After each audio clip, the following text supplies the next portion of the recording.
Is it possible that you can have too much empathy?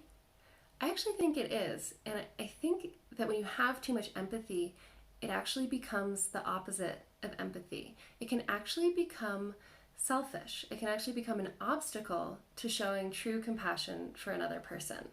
And that's what I want to talk about today because there is so much information out there about empathy and empaths, and a lot of it is really great. And I do think that having empathy is a positive thing in general.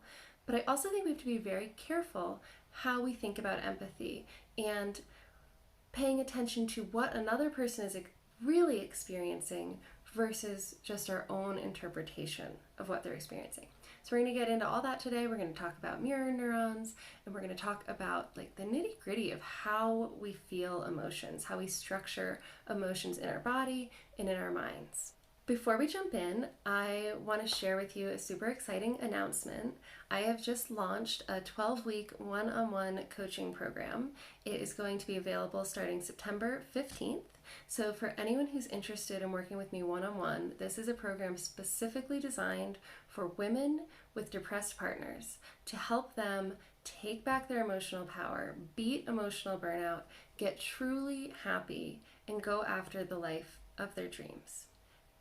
It is super exciting. I have put a ton of energy and effort into this, creating all kinds of wonderful video content. Plus, we'll have one-on-one sessions. This is going to be a totally personalized, customized course just for you for 3 months to really take your journey to emotional freedom to the next level.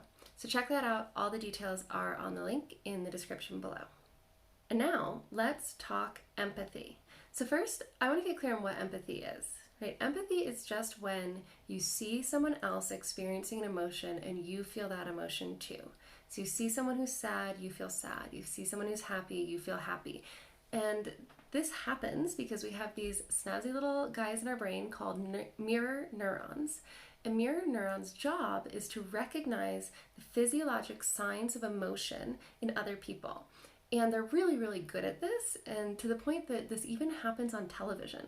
Like, you can be watching a movie and find yourself kind of on this emotional ride with the character in the movie. That's your mirror neurons. They are seeing another person, even though they're just on a screen, having these emotional experiences and matching them in you. The mirror neurons are causing you to match that physiologic expression of emotion. This is why seeing somebody smile might make you smile, right? Smiles are contagious. And obviously, empathy has a lot of benefits. When we evolved that part of our brain, it actually was really important to have empathy to keep us alive, right? We needed to recognize when other members of our tribe were afraid or anxious so that we would know potential threats were coming. It was also really important at that point. We were so dependent on each other in a very intimate way in a small group of people, in a small tribe, that we needed to be accepted by those people to stay alive. We couldn't go out on our own and survive in most cases. So being able to share in other people's emotional highs and lows, to be able to commiserate with them in their sorrow, to celebrate with them in their wins and their joys, that created this social cohesion that really was super important for us to survive. So mirror neurons are absolutely fabulous at their job, and they were super important for us to evolve. And they are still important today in doing the same things and building the social cohesion and allowing us to really relate to other people and make connections with other people. To understand the limits of empathy, the limits of what these mirror neurons are capable of, we need to understand what's really going on when you're having an emotional experience, because there's a lot of layers to it. Your mirror neurons are recognizing the broad physiology of an emotion. They're seeing happy, they're seeing sad. We all know what these look like. We know what it looks like when somebody is angry. We know what it looks like when someone is ashamed. But there's more going on than what we see in this kind of universal physiologic expression of anger.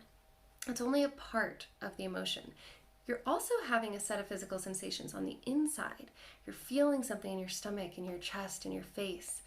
You are also having thoughts going through your brain that correlate with that emotion. There's things that you're thinking to yourself.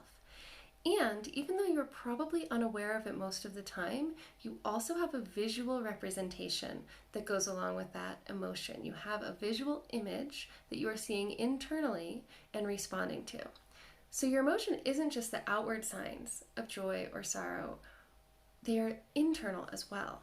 And that is where mirror neurons are limited, because we can't know from the outside expression how somebody is experiencing that emotion on the inside. What is the structure of that emotion for them internally? So let me give you an example. If you and I are both really excited, and say we're excited about the same thing, we're talking to each other, we're excited about a trip we're taking this weekend.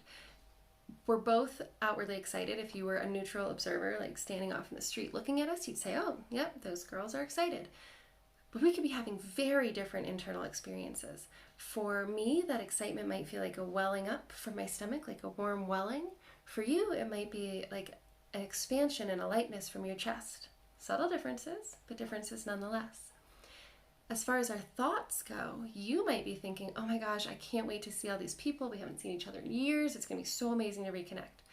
I might be thinking, oh, I can't wait to take a break from my job. I really needed a chance to relax and go on vacation. This is going to be amazing. And then our mental images that go along with this excitement, that go along with those thoughts, are going to be different too. You might be having a flash of, hugging your old friends. I might have this image of like my desk like fading into the distance. Right? We're having a different internal experience. We think we're sharing our excitement over the weekend, and to some degree we are. But how we're experiencing it internally is very, very different. A really good example of the subtle differences in our physiology come with anxiety. It's really common when we're feeling anxious for people to describe a sensation in the stomach. But for me, that might be like a clockwise spiraling inward, whereas for you, it might be a bubbling up from your stomach into your chest. And for somebody else, it might just be a pressure, like an expanding pressure. Right? There's so many subtle ways that we feel emotion differently. And then the ways that we could be thinking in that emotion are, it could be anything. It's a huge range of thoughts that could be happening. And the mental images are maybe the most fun because they're different for everyone, and usually we're unaware of them. So when you start to explore those mental images, you'll see how they do influence your emotions. But the point of all this is to say that when you see someone who is sad and you feel empathy for them and you feel their sadness, that's how we talk, right? I'm feeling his sorrow, I'm feeling his grief, I'm empathizing with his grief. You are feeling sad, that is true. But the way you are structuring that sadness, the way you're experiencing it internally, is going to be very different than the way he's experiencing it internally. And that's okay, there's nothing wrong with that. But it is important to recognize that it's not the same experience of emotion as the other person is having. So this is what I think we tend to do when we're empathizing. We tend to think that we're feeling what somebody else feels. And sometimes we really immerse ourselves in that emotion. We get really caught up in it and caught up in our own experience of it. And this is where we can start to lose the connection with the other person, where we can start to lose that compassionate response. Because we've kind of like hijacked that emotion in a way. We have seen their sadness, taken it on, but we've changed it. The physical sensations are different. We're thinking our own sad thoughts that go along with it. We're seeing our own sad image. And when we really believe that the other person is experiencing it the same way, we lose the opportunity to find out about their emotional experience. We think we know exactly what they're feeling, so we don't ask questions. We don't reach out to them. The part of the situation that they're sad about might actually be very different from what you think. Like their fears, their concerns, their hopes, you are assuming you know what those are. You think you know the sad thoughts or the happy thoughts or the excited thoughts because you're having such powerful sad, happy, or excited thoughts that are creating an emotion that looks on the outside like their emotion. So you almost think you're reading their mind. You think that they are thinking the way you're thinking, and you're missing out because you don't know how they are thinking. They might be sad about something completely different, a different angle. They might be excited about a different part of the experience. And because you assume you already know, you never find out, you never ask. You aren't really there for them in that super curious, compassionate way because you've assumed you already know what they're thinking and exactly how they're feeling. A lot of the time, the level of empathy that we tend to give each other, this believing that I do know what you're feeling, In a lot of situations, that's enough. That's fine. It does the job. We connect. We both feel understood, even if we're not fully understood. But sometimes it gets in the way. And this happens a lot, I think, with our depressed partners. I know it happened for me and my husband because I would see him suffering. I would see him angry. I would see him sad. And I would empathize. I would feel that with him, but I would feel it my way. And I would assume that that's how he was feeling it too. And what it led to for me was not fully understanding where he was. I thought I understood where he was, and then he would act in ways or say things that were incongruous with how I believed he felt, right? I saw him being angry. I experienced anger with him, and then he would say he was sad, and I would want to argue with him because obviously we're not sad. I'm feeling this anger that you're feeling, and I'm feeling it because it's yours, and I'm taking it on. But that wasn't really true. That's what I thought. That's what I thought I was seeing. That's what I thought I was empathizing with. But it wasn't his actual experience. And because I assumed I knew, I assumed that I was just fully empathizing and that that meant I knew what he was thinking and seeing and feeling, I never asked. I didn't explore. I never asked him how. How are you sad? How does that feel for you? What are you thinking? What is it exactly? What is it specifically that's making you sad?